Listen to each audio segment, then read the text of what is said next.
La oposición de hoy no debería existir porque no es lo que México necesita. Soy José Luis Millán y mucho le agradezco su interés por este canal, Lo Peor de la Política. Un canal que pretende hacer conciencia en los mexicanos sobre la importancia de ejercer la política desde su espacio, su casa, desde su familia, su barrio, su colonia o ciudad. Cuanto más empoderado esté el pueblo, más fuerte será nuestra democracia y mejor será nuestro país.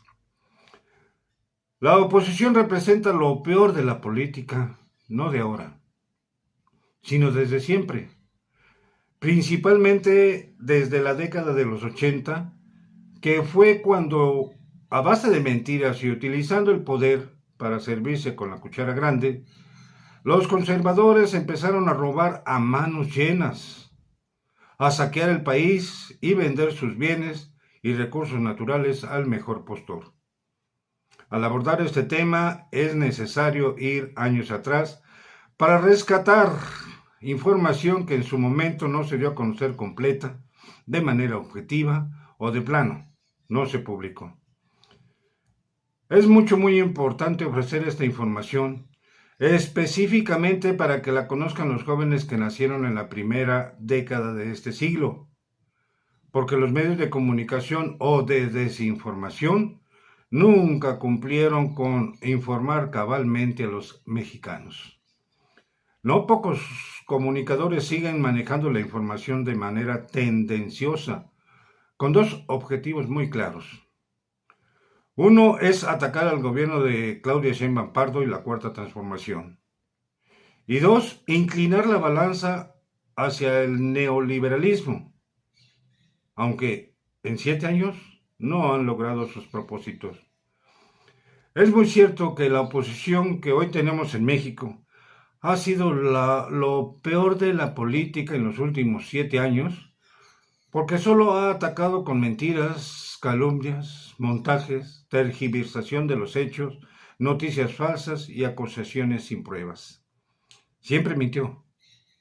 Pero los ataques, calumnias, montajes y acusaciones sin pruebas han sido la constante de la oposición desde el año 2000, cuando ya fue que entonces los mexicanos se habían dado cuenta de tanta falsedad, de la doble cara de los que hoy son opositores y sobre todo de los abusos que cometían al amparo del poder. Y la otra es que empezaron a ver en Andrés Manuel López Obrador una posibilidad de cambio real, justo porque desde que presidió la jefatura del gobierno del Distrito Federal, vieron en él una mejor forma de gobernar. Las mentiras, calumnias, montajes y acusaciones en contra de López Obrador aumentaron tanto que día tras día se publicaban en prensa, radio y televisión. Muchos, pero muchísimos analistas, columnistas o periodistas, como se les quiera llamar, porque para el caso es lo mismo, se ensañaron en poner en tela de juicio al gobierno de López Obrador y a él en el banquillo de los acusados, aunque nunca hubo motivo, ninguna causa para tal efecto. En el combo de los ataques, en el año 2000, el entonces presidente de México, Vicente Fox Quesada, ordenó al Poder Legislativo que lo desaforaran para que lo procesaran judicialmente y lo enviaran a la cárcel. Y así lo hicieron, precisamente en abril de 2003. El supuesto delito del que lo acusaron es que violó la orden de un juez para que su gobierno no construyera una calle que conectaba a un hospital. No hubo fundamentos ni motivos para integrar la averiguación previa del caso. Y más pronto que tarde, el mismo Fox ordenó que lo liberaran ese mismo mes. Presionado porque el 70% de los mexicanos se manifestaron en contra de su desafuero y con el juicio y encarcelamiento de López Obrador, Fox envió a los entonces diputados Gabriela Cuevas y Jorge Lara, obviamente del PAN, a pagar una fianza de 2,000 pesos para liberarlo. Vicente Fox Quesada expuso que tomó esa decisión para evitar que el peje, como en aquel entonces le llamaban a López Obrador, se hiciera la víctima. No, no fue así.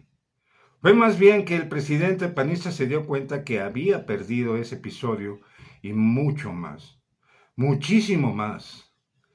Justamente en aquel mes de 2003, Fox Quesada se dio cuenta de que había perdido toda la credibilidad y confianza que el pueblo le brindó en la elección del año 2000 y que lo llevó a la presidencia. Y en realidad, los mexicanos se dieron cuenta de que el presidente panista era autoritario y que no representaba el cambio democrático que tanto anhelaba desde décadas atrás. El caso dio cuenta de que desde aquel entonces, los que hoy son oposición solo han trabajado por sus intereses personales, de grupo o de partido, pero no para servir a los mexicanos, nunca. Son muchos, muchísimos, los pasajes de la historia política de México que muestran que la actual oposición no es lo que México necesita. ¿Por qué? Pues porque siempre, pero sobre todo desde el 2018, no solo se mostraron intolerantes a un gobierno legítimamente elegido por el pueblo, sino que desde entonces no han aportado nada a México. Bueno habría sido que hayan trabajado desde la Cámara de Diputados y de Senadores, desde los estados en que todavía gobernaban, y desde cada uno de los municipios hombro con Andrés Manuel López Obrador, en su momento. Hoy, con la presidenta Claudia Sheinbaum Pardo, y abonar a que el país se desarrollara y que los mexicanos tuvieran un mejor nivel de vida, pero no. Durante el gobierno de López Obrador y todavía hoy, lo único que la oposición ha buscado es tratar de desacreditar y desestabilizar los gobiernos de la Cuarta Transformación, pero se han quedado en el intento.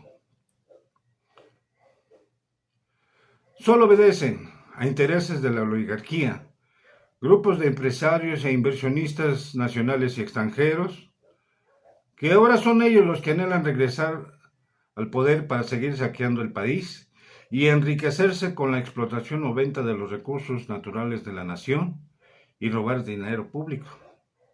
Por citar un ejemplo, en los gobiernos del también panista Felipe Calderón Hinojosa y del priista Enrique Peña Nieto, casi destruyen totalmente las dos más grandes empresas públicas de México, Petróleos Mexicanos y la Comisión Federal de Electricidad.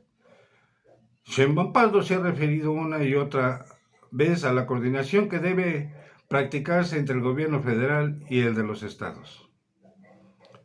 El pasado fin de semana, el gobernador de Nuevo León, el emesista Samuel García, mucho agradeció a la presidenta el apoyo brindado a su estado, el trabajo coordinado entre la federación y aquella entidad y los resultados que se han alcanzado. Esos resultados los sintetizó en los siguientes puntos. Agradeció su valentía y firmeza con que ha enfrentado el tema de Estados Unidos y por defender a México. Agradeció el apoyo a Sheinbaum Pardo para reducir la pobreza de Nuevo León del 2% a menos del 0.5%. También agradeció el apoyo para hacer obra pública como nunca antes en la historia de aquel estado. Gracias a la coordinación con el gobierno federal, hoy Nuevo León es un estado más seguro, pues se redujo el homicidio en un 70%. Y también gracias al apoyo de la presidenta, hoy aquel estado es primer lugar en ingreso, educación y salud. Claro que en cada uno de los estados se puede lograr muchos y muy buenos resultados en beneficio de los ciudadanos, trabajando hombro con el gobierno federal. Pero no. Desde hace 7 años la oposición definió que iría con todo contra el gobierno morenista y la presidenta sin aportar nada al país en beneficio de los mexicanos. Regreso al principio de esta columna para reiterar que la oposición de hoy no debe existir, porque no es lo que México necesita.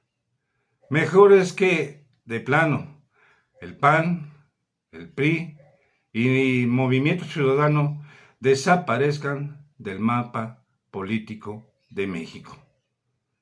Le agradezco mucho su atención.